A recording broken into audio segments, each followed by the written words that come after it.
जब भी कोई स्टेट या कंट्री अपने लोगों को फ्रीबीज देते हैं, यानी फ्री की इलेक्ट्रिसिटी, फ्री का ट्रैवल, फ्री की अलग अलग चीज़ें प्रोवाइड करते हैं, तो उस पर दो तरीके के ओपिनियंस बनते हैं। पहला ये कि ये चीज़ बहुत अच्छी है, जहाँ पर अमीरों से पैसा लेकर गरीबों में उसे बांटा जा रहा है, जिससे इनकम इक्वलिटी बढ़ रही है। IMF that is international monetary fund के अनुसार भी अगर किसी कंट्री को इकोनॉमिकली बहुत आगे बढ़ना है तो उन्हें काम करना पड़ेगा इनकम इक्वलिटी पर। तो ये था पहला ओपिनियन। दूसरा ओपिनियन ये है कि फ्रीबीज के कारण किसी कंट्री स्टेट की कंडीशन श्रीलंका या वेनेजुएला जैसी ना हो, क्योंकि उन कंट्रीज़ ने भी बहुत सारे फ्रीबीज दिए और फ्रीबीज अब उन पे ही भारी पड़ रहे हैं। तो आज हम वेनेजुएला या श्रीलंका की बात नहीं बल्कि दिल्ली की बात कर रहे हैं, जहां पर काफ़ी सारी फ्रीबीज लाई गई हैं।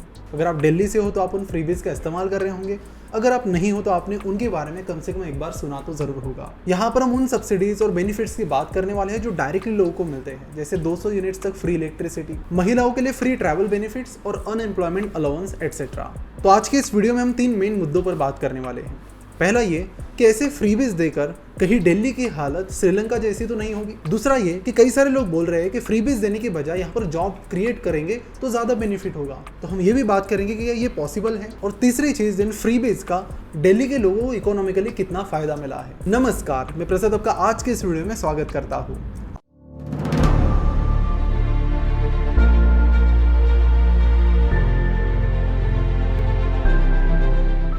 पहले आपको बता दूं कि ये कोई पॉलिटिकल वीडियो नहीं है, तो अगर आपके कोई पॉलिटिकल ओपिनियंस रहेंगे तो प्लीज़ उसे अगले 10 मिनट के लिए आप साइड में रख दीजिए और जो फ्रीबीज की जो इकोनॉमिक्स है उसे बड़े डिटेल में यहाँ पर समझिए। काफ़ी कुछ अननोन फैक्ट्स मैं आपके सामने अभी रखने वाला हूँ। तो अब सवाल ये है कि क्या दिल्ली बिना किसी चीज़ को कॉम्प्रोमाइज़ किए बिना फ्रीबीज दे सकता है?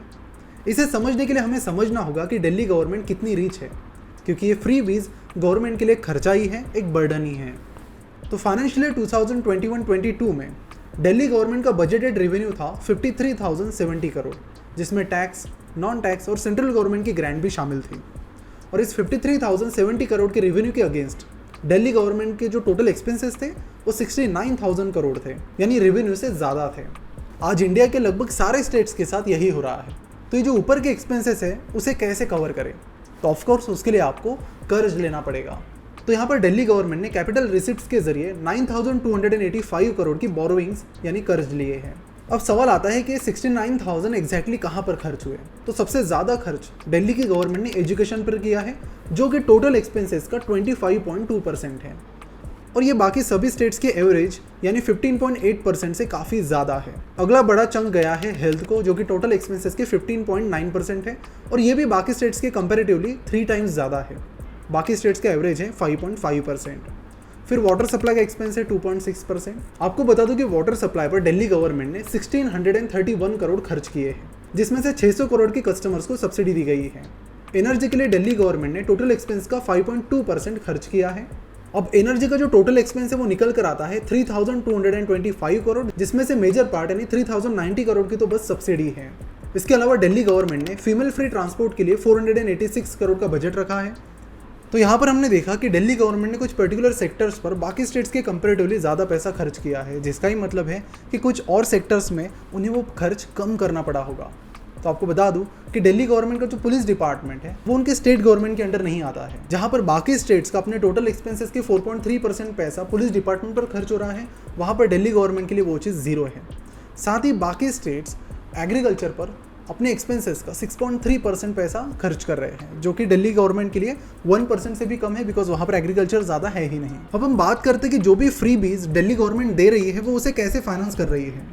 तो टोटल फ्रीबीज जो दिल्ली गवर्नमेंट प्रोवाइड कर रही है और जिसका सीधा फायदा लोगों को हो रहा है, उनकी टोटल अमाउंट है 4,943 करोड़, यानी करीब 5,000 करोड़। और दिल्ली गवर्नमेंट की जो टोटल बोरोइंग्स है वो है 9,285 करोड़। यहाँ पर एक ओपिनियन ये निकल कर आता है कि अगर गवर्नमेंट पहले से ही पैसा बोरो कर रही है तो जो भी फ्रीबीज वो दे रही है और उसके लिए जो भी पैसा वो बोरो कर रही है, क्या वो सर्विसेबल है या नहीं, यानी उन लोन्स को वो रीपे कर पाएगी या फिर नहीं।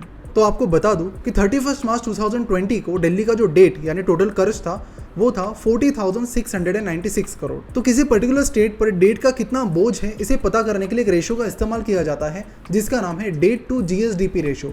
ये रेशो जितना कम उतना बेहतर। अगर ये ज़्यादा है तो इसका ही मतलब है कि वो स्टेट थोड़ा खतरे में है। तो अभी 2021 में दिल्ली का डेट टू जीएसडीपी रेशियो 5.18% था, जो कि साल 2011-12 में 8.61% था, जिसका ही मतलब है कि डेट का बोझ दिल्ली गवर्नमेंट में फिलहाल तो थोड़ा कम हो गया है। चलो तो इसे एक बार बाकी स्टेट से कंपेयर करके देखते हैं। पंजाब का जो डेट टू जीएसडीपी रेशियो है वो सबसे ज्यादा है इंडिया में, यानी 53.3% है। उसके बाद आता है राजस्थान जिसका है 39.8%, उसके बाद वेस्ट बंगाल 38.8%, केरला 38.3% और आंध्र प्रदेश 32.4%। तो ये टॉप 5 स्टेट्स है जिनका डेट टू जीएसडीपी रेशियो बहुत ज्यादा है। इसका ही मतलब है कि अगर इनमें से कोई स्टेट फ्रीबीज देना शुरू कर देता है तो उनकी कंडीशन श्रीलंका जैसी होने में ज्यादा वक्त नहीं लगेगा। तो फिलहाल जो दिल्ली का डेट है वो बहुत ज़्यादा नहीं है और ये एनालिसिस यही बताता है कि आने वाले कुछ टाइम तक दिल्ली गवर्नमेंट ये फ्रीबीज देना अफोर्ड कर सकती है। वीडियो में आगे बढ़ने से पहले आपको बता दूं कि अगर स्ट्रगल कर रहे हो कि स्टॉक मार्केट में डेली अपडेट कैसे रहे, तो उसके लिए हमने रिसेंटली एक ऐप बिल्ड किया है जिसका नाम है कन्वे ऐप, जहां पर आपको हिंदी और इंग्लिश लैंग्वेज में सारी बिजनेस न्यूज शॉर्ट फॉर्म में मिलेगी। बहुत ही बेहतरीन यूआई के साथ रियल टाइम में आपको यहाँ पर कंटिन्यूस अपडेट्स मिलते रहते हैं, तो उसे भी आप जरूर चेकआउट कीजिए। अब बात करते हैं कि ये फ्रीबीज कितने इफेक्टिव है और क्या गवर्नमेंट को इसके बजाय जॉब क्रिएशन पर फोकस करना चाहिए। चलो उसके बारे में बात करते हैं।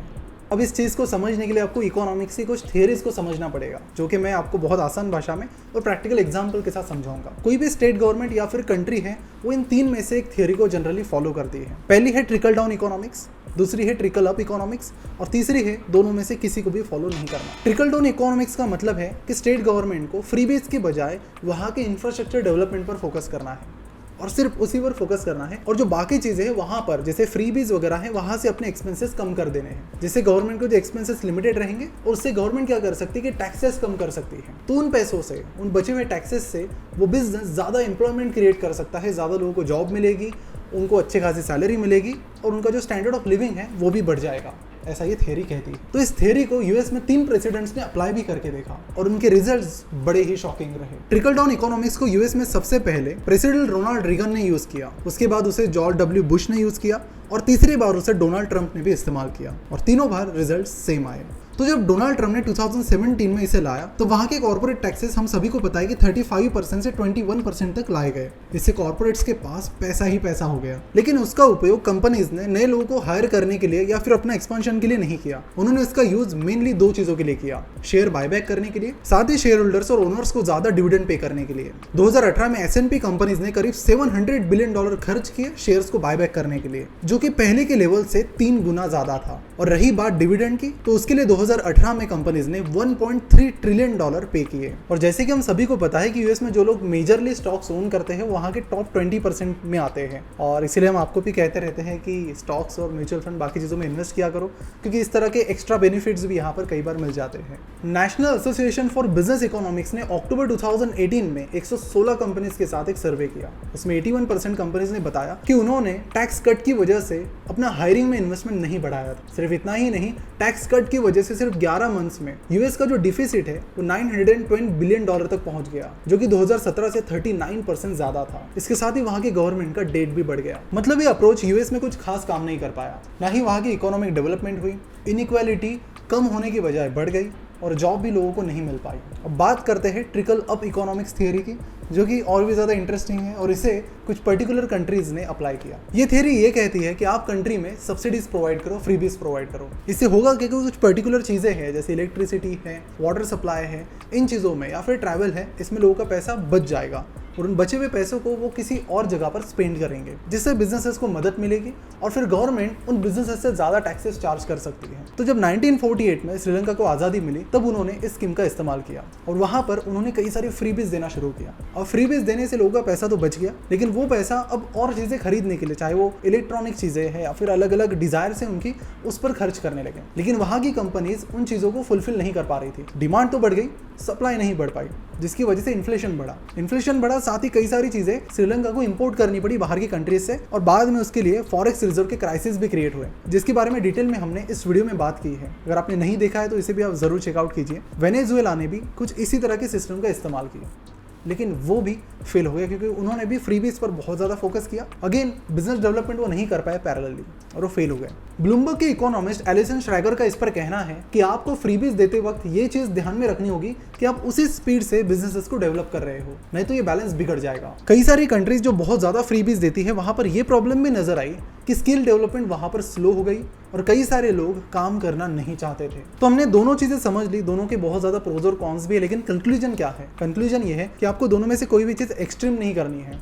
आपको बहुत लिमिटेड फ्रीबीज देनी है, साथ ही फोकस करना है एंटरप्रेन्योरशिप पर भी।